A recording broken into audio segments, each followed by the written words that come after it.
Order, please. Resuming debate, the honourable member for Edmonton Leduc. Thank you very much, Madam Speaker, and I hesitate to follow the member for Burlington. He's such a passionate defender of lowering taxes in this country, but it is my pleasure today to stand and address this motion by the Liberal Party of Canada, and I stand today in support of Canada's job creators and against this very irresponsible tax hike proposal by the Liberal Party that would frankly threaten our economic recovery and harm hardworking Canadian families. Unlike the Liberal Party that want higher taxes to fuel bigger and bigger bureaucracies, our government believes in keeping taxes low for both families and job creators. In fact, since we took office in 2006, we have aggressively pursued a low tax plan to help create jobs right across this country. It is a plan with over 100 tax cuts to date, and it is reducing taxes in every single way the government collects them: personal, consumption, business, excise taxes, and more. It is a low tax plan that has reduced the overall tax burden on Canadians to its lowest level in nearly 50 years. It is a low tax plan that has already removed over 1 million low-income Canadians completely from the tax rolls. It is a low tax plan that has reduced the GST, a tax on every single Canadian, from 7% to 5%, that has introduced the landmark tax-free savings account to help Canadians save, and much more. It is a low tax plan that has left nearly $3,000 in the pockets of a typical Canadian family, where it belongs, where they can save or spend as they see fit.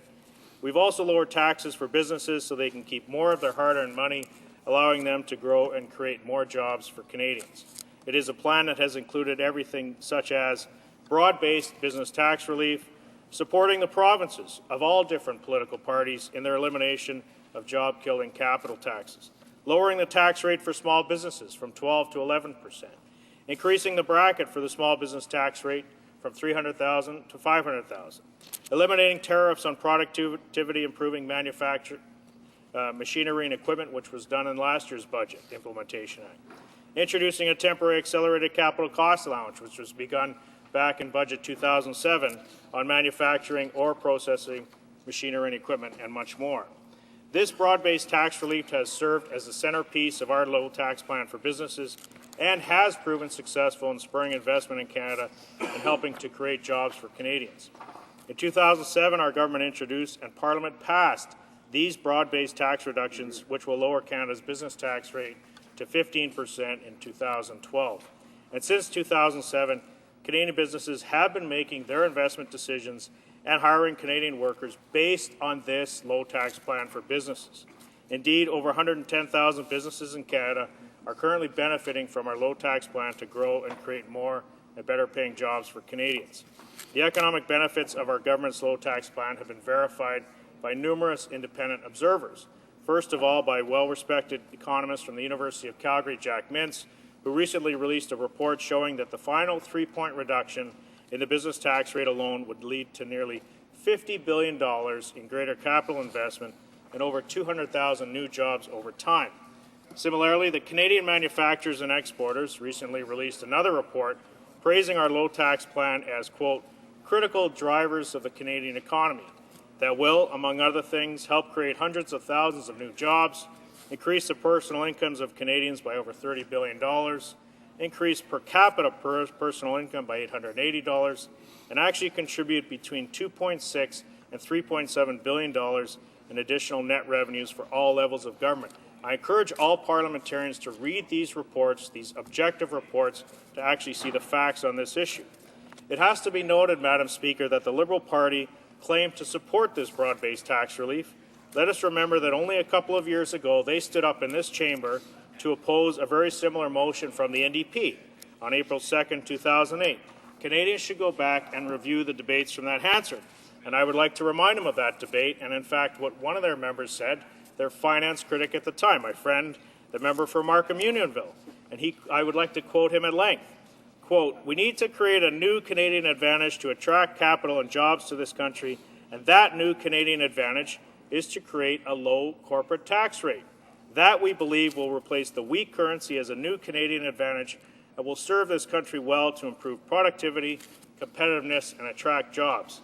The federal NDP members, this is the member for Markham Unionville speaking, the federal NDP members are in the class war mentality where any corporate tax cut is just seen as a sop to the rich.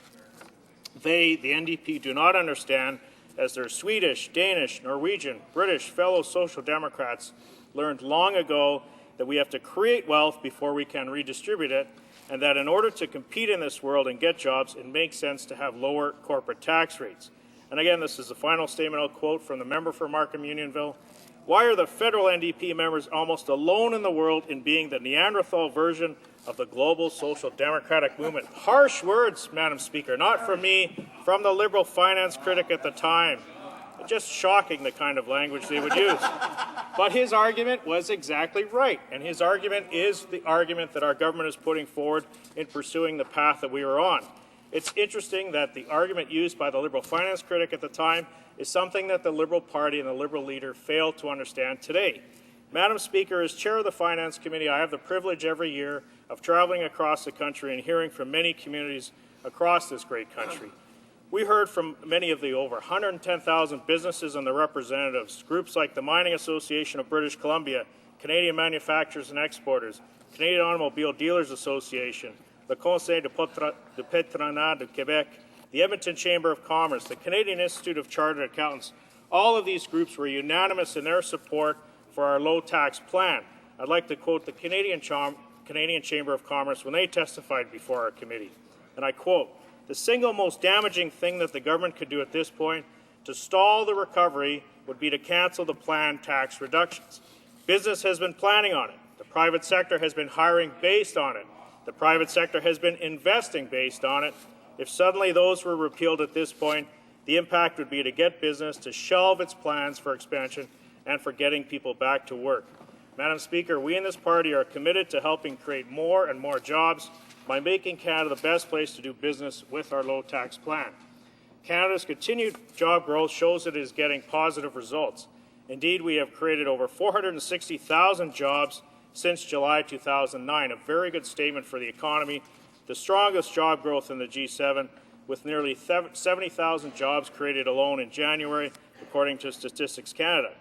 Too many Canadians, however, Madam Speaker, are still looking for work, and the global economic recovery remains fragile, so we must stay the course with our low-tax plan to protect and to create jobs to allow companies to invest across this country. I encourage all members of this House to reject this proposal, to reject the Liberal plan to raise taxes, to frankly embrace the position that they held only a few months ago, to continue with this path, to allow Canada to continue to remain an economic leader in the world today. Thank you. Questions and comments? The honourable member.